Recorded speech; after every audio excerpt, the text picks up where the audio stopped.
पक्ष की कर रहे हैं उतनी ही बात वहां पर विपक्ष की भी हो, ताकि वो बात जो जनता की है या जो मुद्दे हैं उनको सही तरीके से उठाया जा सके। तो इस सत्र में महत्वपूर्ण विषयों पर चर्चा हुई।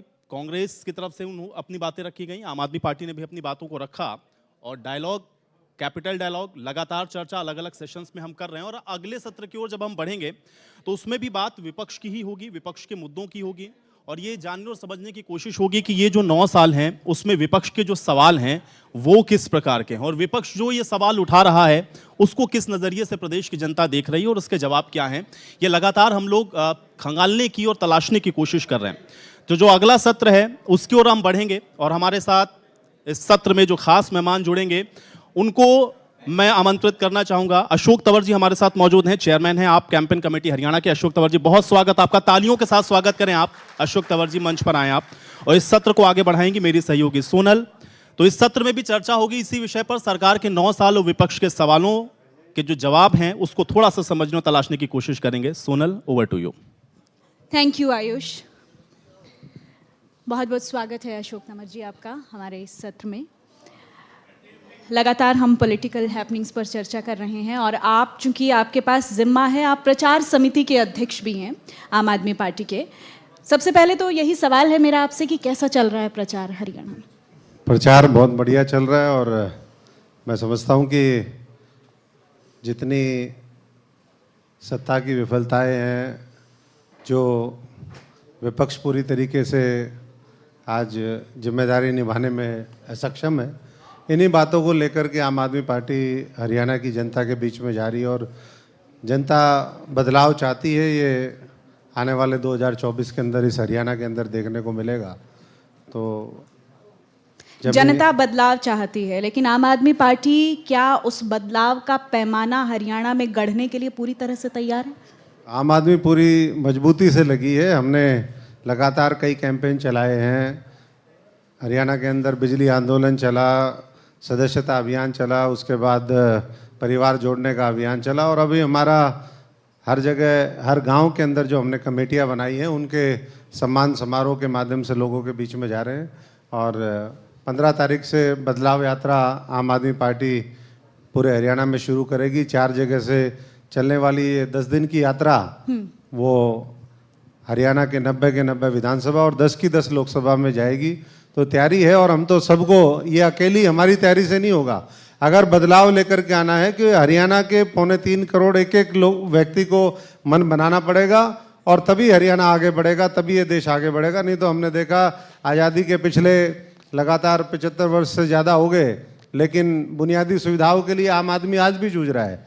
अगर हम गलियों में जाएं तो देखते हैं कि कच्ची गलियां पड़ी है, नालियां पड़ी हैं, लोगों के जो घर हैं आज भी वहाँ पर पीने के पानी की व्यवस्था नहीं है, ऊपर छत नहीं है। तो लोग कहते हैं हमने मकान दे दिए। ये जो बदलाव की बयार है, ये पिछले 5 राज्यों के चुनावों के नतीजों को अगर हम देखें तो वहाँ क्यों नहीं चल पाए? देखिए, बदलाव के लिए हर राज्य की अपनी परिस्थिति होती है, उसके अंदर अगर काम किया है लंबे समय से। यहाँ अगर हरियाणा की हम बात करें तो जब से आम आदमी पार्टी बनी है लगातार प्रयास था और पिछले 1.5-2 वर्ष के अंदर और ज़्यादा प्रयास हुए हैं। उस समय वहाँ पर बहुत तरह के कारण रहे, उसकी सबकी तो चर्चा हम नहीं करना चाहते, लेकिन इंडिया जब गठबंधन बना तो आम आदमी पार्टी को अप्रोच किया गया कि हम मिलकर के चुनाव लड़ेंगे। लास्ट में किसने अप्रोच किया? जो उस प्रदेश के शीर्ष नेतृत्व था कांग्रेस पार्टी को, उन्होंने अप्रोच किया। लेकिन आखिरी में जैसे कांग्रेस की सोच है और जिस तरह की कार्यशैली है कि धोखा दे दो, कांग्रेस में तो आप रहे कर दो, विश्वासघात कर दो। अब आप कांग्रेस की कार्यशैली पर बात कर रहे हैं। नहीं, मेरा सवाल जरा सुन लीजिए गहलोत साहब। आपका एक बयान भी आया था, आपने कहा कि मेरा दम घुटता है कांग्रेस में। इतना लेट क्यों रियलाइजेशन होता है पॉलिटिकल लीडर्स को कि हमारा दम घुट रहा है? पहले क्यों नहीं होता ये? देखिए, एक बर्दाश्त करने की एक कैपेसिटी होती है। हमने देखा धीरे धीरे, ऐसा तो है नहीं कि बच्चा पैदा होते ही सब कुछ सीख जाता है, कहता है कि मैं ब्रह्म ज्ञानी हूँ। ऐसा तो कोई नहीं है यहाँ पर भी। उस पार्टी में हमने राजनीतिक करियर की शुरुआत करी, 17 साल से शुरू हुए, सारे संगठन देके, महिला कांग्रेस के अध्यक्ष के अलावा अशोक तंवर सारे पदों पे रह लिया और वो मैं बन नहीं सकता था, ना मैं बनना चाहता था। लेकिन क्या रीजन रहा है इसके पीछे? उसके बाद हमने काम किया। हरियाणा में सब इस बात को जानते हैं कि अगर हम 14 के बाद की बात करें, 14 से पहले भी हमने अपनी मजबूती से सिरसा संसदीय क्षेत्र और हरियाणा के लोगों की, हर वर्ग की आवाज़ को बुलंद किया, पार्टी प्लेटफॉर्म के अंदर भी किया। मैं अनुशासित सिपाही था और अनुशासन में रह करके हम लेकिन आप तो अनुशासित सिपाही थे, लेकिन आप जो ये पॉलिटिकल पार्टीज बदलते रहे, आप क्या कहना चाहते हैं कि पार्टियां अनुशासित नहीं है? मैं तो सबको कहता हूँ, मैंने कभी ये नहीं सोचा कि मैं पार्टी छोड़ूंगा। जो आदमी 17 साल की उम्र में किसी पार्टी में आया हो, 25-30 साल लगा दिए हो, वो ये थोड़ा ना सोचता कि मुझे छोड़ना पड़ेगा। लेकिन जब 6 साल हम मेहनत करें, सड़कों पे हम साइकिल चलाएं, पैदल चलें, 50 डिग्री में मेहनत करें, और जो लोग भारतीय जनता पार्टी के साथ साठगांठ कर ले, लीडरशिप अगर उनके सामने सरेंडर हो जाए, तो अशोक तंवर सरेंडर करने वाला आदमी नहीं। अशोक तंवर तो बाबा साहब और भगत सिंह और हमारे जो क्रांतिकारी इस देश के योद्धा रहे, उनके रास्ते पर दिखाए हुए रास्ते पर चलने वाले लोग हैं। और मैं समझता हूँ कि ये भ्रष्टाचारी, दुराचारी, पाप करने वाले, हरियाणा और देश को जलाने वाले, बांटने वाले, ऐसे लोगों के साथ लड़ाई है। क्योंकि मैं तो किसान मजदूर फौजी परिवार में पैदा हुआ हूँ, और मैं ये मानता हूँ कि अगर हमारे जैसे लोग नहीं लड़ेंगे तो फिर लड़ेगा कौन, जिसने पूरी व्यवस्था देख ली। और यही कारण था कि ऐसी परिस्थिति बनी जब हमारे साथियों को, जिन्होंने मेहनत करी थी, ना उनकी पार्टी ने कदर करी ना हमारी करी, तो फिर हमने उनको कहा भाई नमस्ते, संभालो अपनी कांग्रेस को, इस बार देखेंगे मैदान जंग में। अब आम आदमी पार्टी में सब सही चल रहा है? आम आदमी पार्टी में बहुत बढ़िया चल रहा है, सब हम लगे हुए हैं सारे।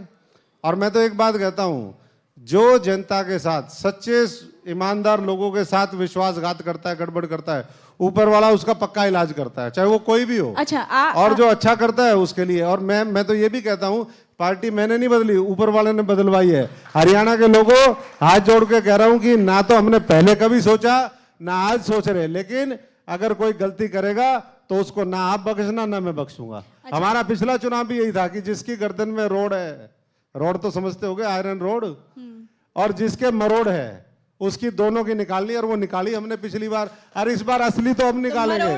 पिछली बार तो लास्ट डे पे हमारे साथ धोखा हुआ था, जिस दिन चुनाव की टिकट बंटने का 1 अक्टूबर को वो हुआ, और 3 अक्टूबर लास्ट डेट। मरोड़ तो सर जनता ने भी काटनी आवा है। मरोड़ तो जब भी चुनाव होंगे, जब देखी तो जाएगी, जनता किसकी मरोड़ है, उस जनता के हम साथ हैं, उसी की मरोड़ निकालने के लिए भी हम साथ में मिलकर के काम कर रहे हैं। अभी आप कांग्रेस और आम आदमी पार्टी की हम बात कर रहे हैं। सर, मेरा एक नॉर्मल सा क्वेश्चन है आपसे कि आम आदमी पार्टी और कांग्रेस में आपको कौन ज्यादा ऑनेस्ट लगा? देखिए, जहाँ तक ऑनेस्टी का सवाल है, मैं समझता हूँ कि आम आदमी पार्टी तो ऑनेस्टी के आधार पर ही बनी है। आज इंटरनेशनल एंटी करप्शन डे है, तो भ्रष्टाचार को किस तरीके से हम ना केवल इस भारतवर्ष से, पूरी दुनिया से कैसे खत्म करें, वही हमारा संकल्प भी होना चाहिए। और उसी को लेकर के आम आदमी ने लड़ाई लड़ी मजबूत। आज आम आदमी के जिस तरीके से तेजी से पूरे देश में विस्तार हो रहा है, उसी से डरते हुए लोगों ने हमारे नेताओं को जेल में डालना शुरू कर दिया।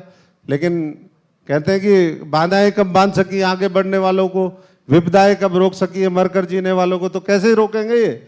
आम आदमी पार्टी इस देश में ईमानदार व्यवस्था कायम करेगी, और लोगों को उनका जो 75 साल में जो उनको हक नहीं मिला, अच्छी शिक्षा का, अच्छे स्वास्थ्य का, रोजगार का, किसान को उसकी फसल का मूल्य नहीं मिला, गरीब आज भी और ज्यादा गरीब होता जा रहा है, पूंजीवादी महापूंजीवादी बनते जा रहे हैं, तो ऐसी व्यवस्था के खिलाफ हमारी लड़ाई है। मैं दिल्ली पर ही आना चाहूंगी। दिल्ली में जो आपका शीर्ष नेतृत्व है वो जांच और जेल के घेरे में है। ऐसे में आप हरियाणा में कैसे अपनी पैंठ बना पाएंगे, कैसे हरियाणा के दिल में जगह बना पाएंगे? हरियाणा के दिल में तो जगह बन रही है अपने आप। आपने खुद ही उसका सवाल में ही अपना जवाब भी दे दिया कि आम आदमी पार्टी के लोग तो जांच के दायरे में हैं। जिन्होंने इतने लंबे समय तक भ्रष्टाचार किया, जिनके बारे में 14 से पहले कहते थे इनको जेल में ठोक देंगे, मैं पूछना चाहता हूं आपके माध्यम से कि कितने लोग जेल में गए? आम आदमी पार्टी के तो 2-3 लोग जेल में डाल दिए, आपने किसी और पार्टी के किसी व्यक्ति को क्यों नहीं जेल में डाला? आज भी 200-200, 300-300 करोड़ रुपए ताजे ताजे पकड़े जा रहे हैं। ऐसे ऐसे तो पता नहीं कितनों का पता मैं दे दूंगा अगर चाहिए तो। पता नहीं कितने लोग जेल में जाएंगे, लेकिन पब्लिक डालो में तो क्यों नहीं आ पा रही है, पब्लिक डोमेन में क्यों नहीं आ पा रही है? पिछले 5 राज्यों के चुनाव की अगर बात करें तो जमानत जब्त हो गई सर आप लोगों की। देखिए, क्या आम बात कर आदमी रहे हैं? पार्टी का तो हमने पहले ही कहा, आम आदमी पार्टी चुनाव मैदान में थी, लेकिन जब उनको अप्रोच किया कि इंडिया गठबंधन बन गया, आप कृपया करके मिल करके चुनाव लड़िए, आम आदमी पार्टी ने कहा कि ठीक है। लेकिन लास्ट में जो है, जब धोखा दे देंगे तो क्या होगा? अशोक तंवर हमारे साथियों को भी ऐसे ही धोखा दिया था। मैंने तो पहले ही कहा था ये धोखेबाज है, धोखा देंगे। और ये मैं आज फिर कह रहा हूं कि भाइयों, ये कांग्रेस के लोग, भाजपा के लोग धोखा देंगे, इनसे सावधान रहिए। और सच्चाई ईमानदारी की लड़ाई लड़ने के लिए आम आदमी पार्टी और केजरीवाल जी के साथ चलिए, झाड़ू उठाइए, सफाई करिए, तभी ये देश बचेगा। अच्छा, चलिए, आपने सफाई की बात करी, आपने अलग अलग पॉलिटिकल पार्टीज़ के सिनेरियो पर आप फ्लैशबैक में चले गए, लेकिन सवाल सर सबसे बड़ा ये भी है कि ये जो एक्सेप्टेंस है पब्लिक के बीच में, एक पार्टी का अपना एक स्ट्रक्चर होता है, पार्टी जब अच्छा परफॉर्म करती है तो लोग ऑटोमेटिकली उसके साथ कनेक्टेड फील करते हैं। लेकिन आपको नहीं लगता कि इस वक्त हरियाणा में तो कम से कम आप एक नई नवेली पार्टी हैं, मानेंगे आप इस बात को? नई नवेली पार्टी नई भी नहीं है और बहुत पुरानी भी नहीं है। और मैं ये भी नहीं कहता कि रातों रात हमने सब कुछ वो कर दिया। आम आदमी पार्टी में उदाहरण देता हूँ कई बार कि आम आदमी पार्टी ऐसी पार्टी है जो ये कहती है कि हम यहाँ से वहाँ टीवी के पास सीधे छलांग नहीं मार सकते, लेकिन अगर हम छोटे छोटे बेबी स्टेप चलेंगे तो वहाँ तक पहुँच जाएंगे। कांग्रेस क्या कहती है कि हम तो जी सीधे छलांग मारेंगे, ना कोई छलांग मारता ना कोई कुछ करता, और आखिरी में बीजेपी को जिता करके जो है उनको प्लेटर पे सत्ता, पिछली बार भी ऐसे ही दिया। और जब तक हम अच्छे लोगों को, सच्चे लोगों को, और जिनकी काम करने की नीयत है और जो कर सकते हैं उनको आगे बढ़ाएंगे नहीं, तब तक इसी तरीके से होता रहेगा। और वो हो रहा है, तभी देश जहाँ पहुँचना चाहिए था आज भी नहीं पहुँचा है। आपने इंडिया गठबंधन का भी जिक्र किया, इंडिया गठबंधन का रास्ता इतना आसान है आम आदमी पार्टी का? आम आदमी पार्टी तो अरविंद केजरीवाल जी सच्चे मन से लगे हुए हैं कि हमें बीजेपी को सत्ता से हटाने के लिए एक साथ आना चाहिए, और जो गैर भाजपाई वोट है वो विभाजित नहीं होना चाहिए। अभी भी विभाजन हुआ उसी की वजह से। और विभाजन के साथ साथ ये जो लोग हैं जिनके हाथ में आज कमान है अलग अलग राज्यों में, ये खुद भारतीय जनता पार्टी के सामने सरेंडर कर जाते हैं। जनता का तो कोई दोष नहीं है, जनता तो बदलना चाहती है, लेकिन जिनके ऊपर जिम्मेदारी दी है या जो लगता है कि ये हमारी लड़ाई लड़ेगा, एन मौके पर अगर वो सरेंडर कर जाए तो क्या करेगी जनता? लेकिन कांग्रेस पार्टी के सुर तो कुछ और हैं इंडिया गठबंधन में आप लोगों के लिए। देखिए, सुर किसी, कोई कुछ बोलता है, कोई कुछ बोलता है। मैं तो रोज उन बातों का जवाब देता हूँ। कोई कहता है आम आदमी पार्टी का आधार क्या है हरियाणा के अंदर, तो हरियाणा में हमारा तो संगठन गांव-गांव तक पहुंच गया, 1.5-2 लाख पदाधिकारी हमारे बन गए। आपके अगर 50 जो है वो लोग विधानसभा और उसके लीडर लोकसभा के, सिर्फ उन्हीं को आप कहते हो कि अच्छा, यही हमारा है। तो हमारे तो मॉडल ही ये है कि नए लोगों को तैयार करना, जो मैकेनिक का काम करता हो, रेहड़ी लगाता हो और कुछ करता हो, जज्बे वाला हो, किसान मजदूर हो, आड़ती का काम करता हो, ऐसे लोगों को, साधारण परिवार के लोगों को आगे बढ़ाती है आम आदमी पार्टी। ये परिवारवाद और वंशवाद में विश्वास नहीं रखती है कि भाई पहले बाप था, उसका बेटा आया, बेटे का फिर पोता आ गया, फिर ये 4-4, 5-5 पीढ़ी आ गए और सीट पे बिठाओ, बैठते ही पंजा दबाएंगे, हजारों करोड़ का घोटाला करेंगे, जेल में जाने से डरेंगे नहीं। ऐसे लोगों को अगर ऐसे ही लेकर के आते रहे तो कुछ नहीं होगा। आप ही के जवाब से मैं एक सवाल निकालती हूँ। आपने कहा कि हम बेबी स्टेप चलेंगे, हम धीरे चलेंगे और अपने संगठन को मजबूत बनाएंगे। अब ये जो 2024 की दौड़ है उसमें आम आदमी पार्टी दौड़ रही है या फिर बेबी स्टेप? नहीं, बेबी स्टेप तो ले लिए हमने, तो बेबी अब बड़ा हो गया है। ऐसा तो नहीं कि बेबी बेबी रहेगा, बेबी अब बाबा बनने वाला है। और ये जो राजनीति करते हैं धर्म की, जाति की, लोगों को बांटने की, भ्रष्टाचार की, उसका सफाया करेगा ये। और इसीलिए हमने कहा कि बदलाव यात्रा है, और इस बदलाव यात्रा में ये एक मौका है पूरे हरियाणा के लोगों के लिए कि देखिए, अभी एक और भी मैं बात कहना चाहूँगा आपके श्रोताओं को भी खास तौर से, कि चुनाव 1 हफ्ते और 1 महीने में बदल जाता है। अभी तो बहुत समय है, मैंने तो खुद देखे, रातों रात चुनाव पलट जाता है, पता नहीं क्या बात हो जाए और क्या किस तरीके के नतीजे हैं। तो अभी इस चुनाव से आकलन ना करें कि कौन मजबूत है कौन वो है। आप मन में कन्विक्शन और कॉन्फिडेंस लेकर के, अगर जनता ने ये सोच लिया कि हमें बीजेपी और कांग्रेस को बदलना है और कोई बाकी है नहीं, और आम आदमी को लेकर के आना, तो ले आएंगे। हमारा तो मॉडल अलग तरीके का है। कांग्रेस ये सोचती है कि जनता, हमारा मॉडल ये है कि हम भी मेहनत करेंगे, जनता में विश्वास पैदा करेंगे और जनता जो है वो जिताने का काम करेगी। कांग्रेस क्या सोचती है, बीजेपी की नेगेटिविटी हो रही है। नेगेटिविटी तो पिछली बार भी थी, फिर आपने क्या किया, आपने बीजेपी के जो नेता हैं उनको जिताने के लिए टिकट बांट दी, लोगों ने आपको फिर रोक दिया। तो ऐसे आम आदमी पार्टी नहीं करती। आम आदमी पार्टी सर्वे के आधार पर देती है, ये नहीं कि तेरा मेरा, जिसकी चल रही है, जिसकी लाठी उसी की भैंस। अभी रोज अखबारों में देख लो, छत्तीसगढ़ में गलत टिकटें बटी, मध्य प्रदेश में गलत टिकटें बटी, आपके राजस्थान में गलत टिकटें बटी। अरे लड़ाई नहीं खत्म होती। अरे देश के लिए लड़ना चाहिए, प्रदेश के लिए लड़ना चाहिए। किसान, अगर कांग्रेस पार्टी और विपक्ष लड़ने वाला होता तो मैं ये कह रहा हूं यहां से कि किसानों को 1.5 साल बॉर्डर पे नहीं बैठना पड़ता। 750 लोगों को इस तरीके से उनकी हत्या नहीं करवाती है बीजेपी। ये हत्या का आरोप है सीधा सीधा उनके ऊपर।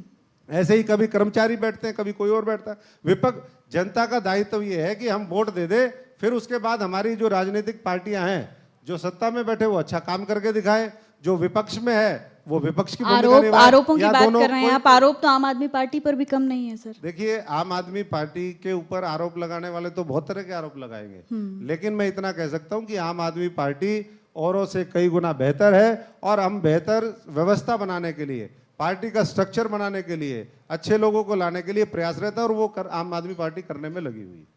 अभी आपने कहा कि जिसकी लाठी उसकी भैंस। अब क्या अशोक तंवर अपने हाथ में लाठी चाहेंगे आम आदमी पार्टी? मैं तो झाड़ू वाला हूँ। मैं तो झाड़ू वाला हूँ, झाड़ू लेकर के चल रहे। लाठी तो हमने वहां भी बहुत सहन करी। देखो, पुलिस ने लाठी मारी, गुंडों ने लाठी मारी, हम लाठी सहन करते रहे। और इसीलिए मैंने कहा कि एक लिमिट होती है। अब कई बार लोग कहते हैं, लोग अपना सेंसेक्स बढ़ाने के लिए हरियाणा में कई बार कहते हैं अशोक तंवर कांग्रेस में आने वाला है। भाई, कोई भी बात हो उससे पहले चला देते हैं। जिस दिन हमारा प्रोग्राम होता है उस दिन कह देते हैं हमारा संगठन बनने वाला है। संगठन कह रहे दिसंबर में बनने वाला है। अब दिसंबर का मिड तो आ गया, अब पता चले अगले दिसंबर तक भी संगठन नहीं बना। ऐसे लोगों का साथ दोगे या हमारा दोगे, बताओ? तो हम तो बहुत संतुष्ट प्रवृत्ति के लोग हैं। अच्छा, इसी संतुष्टि पर मेरा सवाल है आपसे। बहुत ही हल्का फुल्का सवाल है कि now you are politically fit in Aam Aadmi Party? बिल्कुल, I am more than politically fit for future also. मैं तो इस तरीके का व्यक्ति हूँ, मुझे जहाँ एडजस्ट करेंगे मैं तो वहीं एडजस्ट। नहीं, फिर आप कांग्रेस में एडजस्ट क्यों नहीं हो पाए? नहीं, एडजस्ट हुआ मैं। एडजस्ट तो मैं इतना हो गया था कि मतलब आप ये कह सकते हैं कि मेरे से ज्यादा एडजस्टमेंट कोई किसी की नहीं। एडजस्ट नहीं होता तो मैं इतने साल उनके साथ होने रहता। लेकिन जब हमने देखा धीरे धीरे कि हमारे को पाठ अलग पढ़ाए जाते हैं, सच्चाई का, ईमानदारी का, मेहनत का, कि ये करो वो करो, और उसके बाद जो गलत आदमी के सामने सरेंडर कर जाए, तो भाई या तो पाठ पढ़ाओ मत। कौन है वो गलत आदमी? ऊपर के लोग बैठे हुए हैं जो जिन्होंने, गलत आदमी तो सारे ही गलत हैं। ये जितने भी लोग हैं जो हरियाणा में अभी पनौती एक से एक बड़ी पनौती ये कहते थे, अरे तुम्हारे से बड़ी कोई पनौती है क्या? ना तो हरियाणा में कभी काम किया। मैं तो 6 साल इनकी जन्मपत्री जानता था, और इनको पता था अगर अशोक तंवर टिकट बांटने की कमेटी में बैठेगा तो हमारे सबके जो है नाम काटेगा। इसलिए इन्होंने षड्यंत्र रचा और बोले भाई इसी के खिलाफ कर दो, और इसीलिए कांग्रेस का अंत हो रहा है। तो ये जो जितने, ना तो इन्होंने हरियाणा में काम किया, हरियाणा में कांग्रेस को खत्म किया, इनको बड़े बड़े दायित्व दे दिए। अरे भाई, जिसको जो अपने आप को यहाँ पर मजबूत नहीं कर रहा, आम आदमी पार्टी की जो वर्क कल्चर इसी से जुड़ा हुआ है, मैं बात कर रहा हूँ। हमारे यहाँ ज्यादा ठेका नहीं लेता कोई, ना ज्यादा बड़ा ठेका देते। 5 गांव की जिम्मेदारी देते हैं, भाई ये 5 गांव अच्छे तरीके से निभाने का काम करो। वहां क्या करेंगे, बड़े बड़े वो करेंगे अपना बूथ ही। अभी बहुत से लोग हैं एमएलए अपना ही बूथ हारे हुए हैं, अपना बूथ हारे हुए हैं। मुख्यमंत्री का खुद का, जो पहले कांग्रेस के जो दावेदार हैं उनका खुद का बूथ हार गए थे, और कहते हैं हम मुख्यमंत्री बनेंगे। भाई दोबारा किस बात के? आप अपना बूथ तो संभाल नहीं सकते।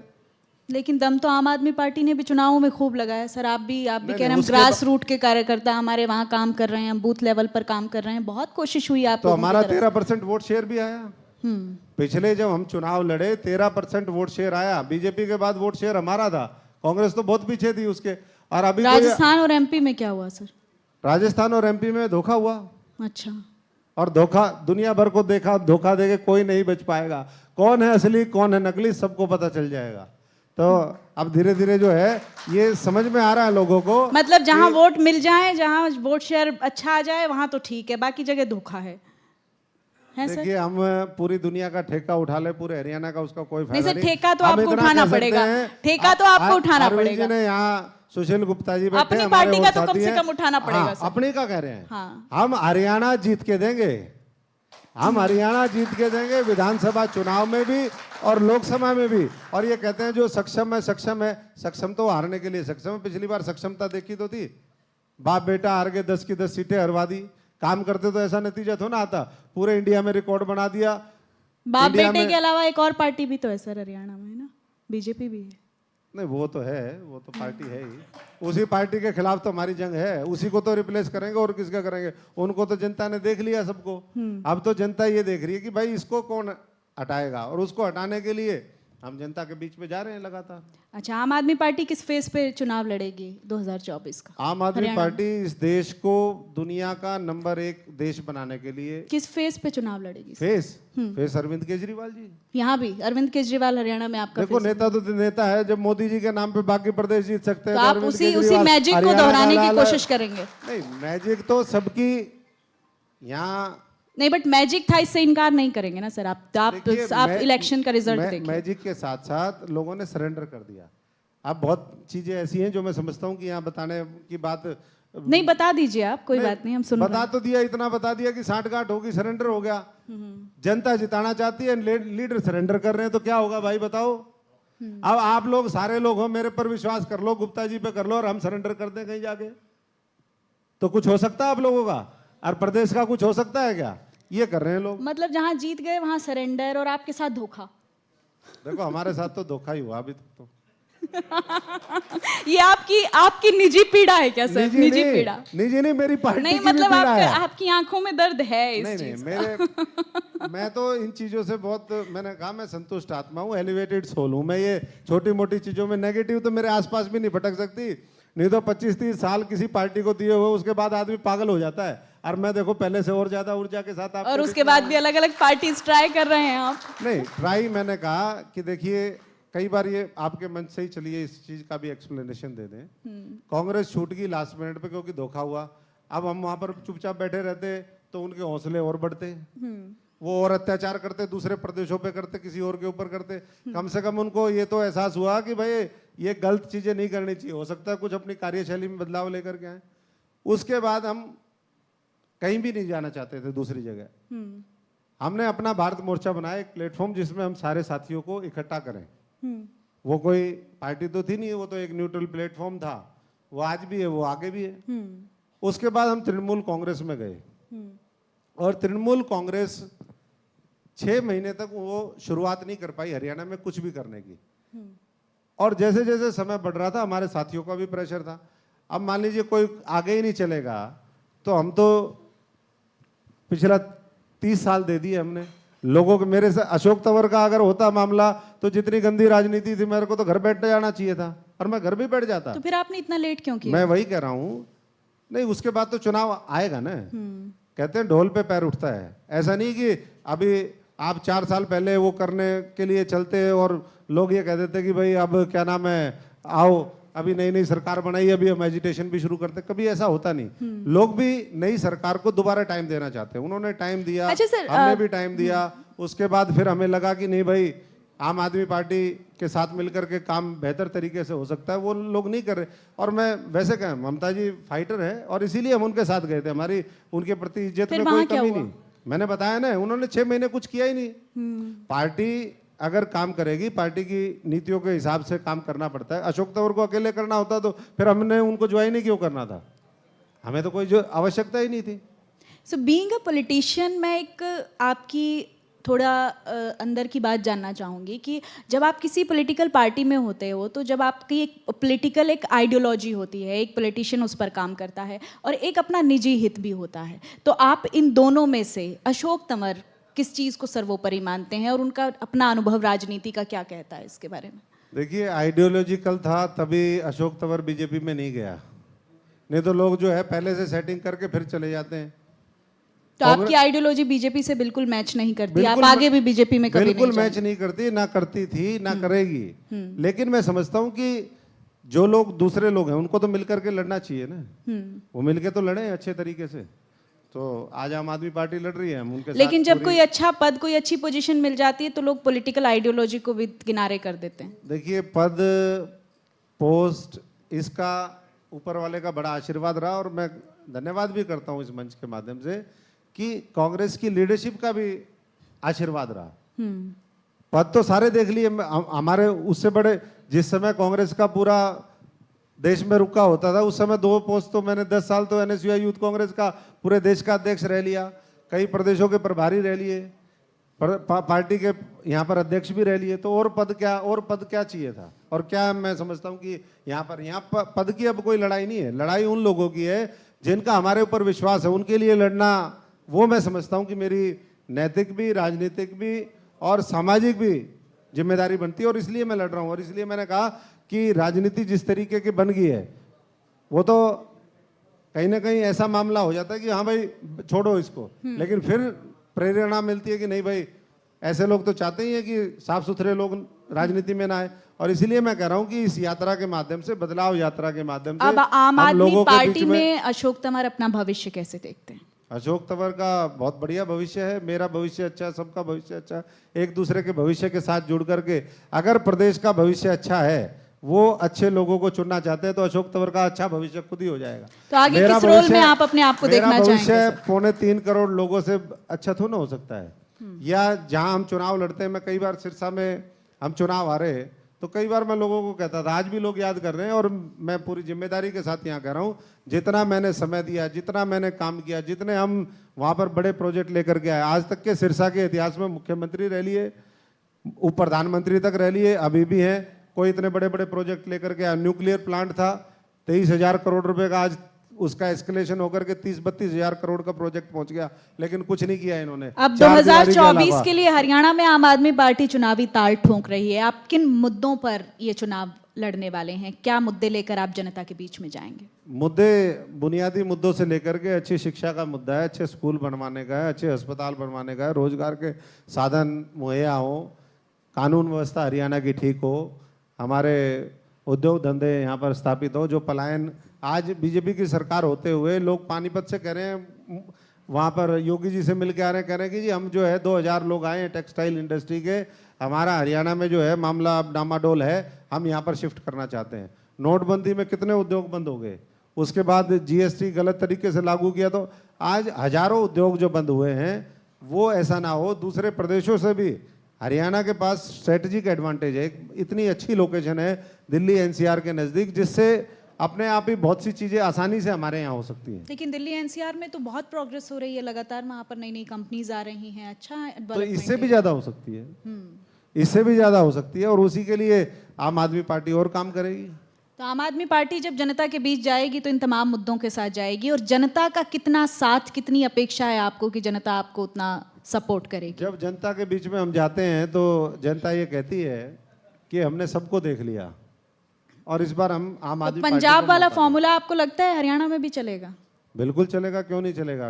पंजाब हरियाणा एक ही संस्कृति, एक ही तरह की सोच, उसी तरीके के लोग, पुराना तो एक ही राज्य था, ये क्यों नहीं चलेगा। ये विपक्ष के जो दूसरे लोग हैं, विपक्ष मतलब विरोधी जो आम आदमी पार्टी के हैं, उनका ये लॉजिक होता है। पहले मैं भी दिल्ली में था, हम भी राजनीति वहाँ करते थे, जब आम आदमी शुरू में आई, कहते हैं यहाँ नहीं आएगी ये, हम भी कहते थे यहाँ नहीं आएगी, ऐसी आई 67 सीटें, सारा साफ कर दिया। कभी ऐसा साफ ही नहीं हुआ था, सारे बीजेपी कांग्रेस के लोग घर बिठा दिए, अभी तक बाहर निकल ही नहीं पाए बेचारे। 13 से लेकर के अब 23 आ गया। लेकिन ऐसे ही आपके नेता पंजाब में जेल आया। से बाहर कब निकलेंगे सर? 117, सॉरी, आपके नेता जेल से बाहर कब निकलेंगे? जेल से जब, हमें तो कानून और न्यायिक प्रक्रिया में पूरा विश्वास है, और ये तो कहीं ना कहीं मैं समझता हूँ कि कुछ ना कुछ साजिश चल रही है आम आदमी के खिलाफ। नहीं, तो इतने अभी तक तो बाहर घोटालों आए के नहीं। आरोप लगातार लग रहे हैं, आपके 2 बड़े नेता इस वक्त जेल में हैं। आरोप लग रहे हैं, लेकिन आरोप का कुछ सबूत तो नहीं पाया। बताओ कहाँ से 300 करोड़ वाले, ऐसे कहाँ कहीं दिखा कोई 54 58 कोई रुपया 2 आना, कहीं कोई मिला? कुछ नहीं मिला, कोई सबूत नहीं। लेकिन कहते हैं भाई आम आदमी पार्टी राष्ट्रीय पार्टी बन गई है, अब इसको रोकना है, इसलिए जो है इनके लोगों को जेल में डाल दो। तो इससे ये लोग देख रहे हैं, और लोगों के अंदर ये बात घर कर गई है कि भाई ये सरकारी एजेंसीज का दुरुपयोग भारतीय जनता पार्टी जिस तरीके से करने में लगी हुई है, इससे देश को खतरा है, लोकतंत्र को खतरा है, जनता को खतरा है, और इसको अगर रोकना है, संविधान को बचाना है हमें, तो इनको 2024 में रोकना पड़ेगा। कितनी सीटें ले आएंगे आप 2024? सीटें तो इतनी आएंगी जितनी आज तक किसी पार्टी की नहीं आई, क्योंकि आम आदमी जब काम मैंने करती एक है। बात जरूर देखी, आम आदमी पार्टी के नेताओं से जितनी मैंने बात की है, कॉन्फिडेंस बहुत गजब है आम आदमी पार्टी के लीडर्स में, और ये अच्छी बात है। हर पॉलिटिशियन में होना भी चाहिए, अच्छा एक कॉन्फिडेंस लेवल है सर। कॉन्फिडेंस तो इसलिए आता है, जिस बच्चे ने पढ़ाई करी होगी उसको एग्जाम देते टाइम कॉन्फिडेंस अभी तो आप बता रहे हैं आप नर्सरी में हैं। नहीं, अभी तो आप बता रहे थे आप नर्सरी में हैं, आप चलना सीख मैडम रहे हैं। आप भूल गए। चलने के बाद तो मैंने बाबा तक पहुंच गया मैं। चलने के बाद तो मैंने कहा कि हमेशा वो बेबी स्टेप और बच्चा नहीं रहेगा ना, अब तो बहुत आगे इतने ही दिन में सर, नहीं हरियाणा में भी दिन हमने कहा कि धीरे धीरे हम चलते हैं और एक मजबूत सिस्टम तैयार करते हैं। हम हवा में नहीं, कांग्रेस क्या करती है, हवा में मामला चल रहा है सारा, हवा तो निकलते हुए देर नहीं लगती। अब 3 राज्यों के चुनाव 4 राज्यों में हारे तो हवा निकल गई, चलिए, निकल गई। देखिए ये हवा अब बची क्या कहीं। अब ये हवा कौन सा रुख लेती है वो तो 2024 बताएगा। अशोक तंवर साहब आपका बहुत बहुत शुक्रिया, आपने सभी सवालों का बहुत ही शानदार तरीके से जवाब दिया और मेरी बहुत बहुत शुभकामनाएं आपको कि आगे भी आम आदमी पार्टी बहुत शानदार काम करे और आप भी अच्छा आम आदमी पार्टी में आपकी एक पॉलिटिकल सेटलमेंट रहे। Thank you so much. Settlement तो जहां हम जाएंगे, सेटलमेंट की कोई चिंता नहीं है। Thank you. सेटलमेंट तो ऊपर वाला का आशीर्वाद है और इतना विश्वास है जनता का भी। और जहां हम बैठते हैं उठते हैं उनको पता है ये सच्चा सोचा आदमी है, ईमानदारी से मेहनत करके। अगर बड़ी बिल्डिंग तैयार करनी है तो अशोक तंवर जैसा मजदूर मिस्त्री मिलना ही नहीं। ठीक है, देखिए तंवर साहब, समय की कोई सीमा नहीं होती, लेकिन समय हमें अपनी सीमा में बांधता है। तो आज आपके साथ मेरे सत्र की जो समय सीमा है वो समाप्त हुई। बहुत बहुत शुक्रिया आपका हमारे साथ। धन्यवाद आपका थैंक यू सो मच। अखबार, आपका टीवी, आपका कारोबार हर तरीके से तरक्की करे। हमारी बहुत बहुत शुभकामनाएं। Thank you so much.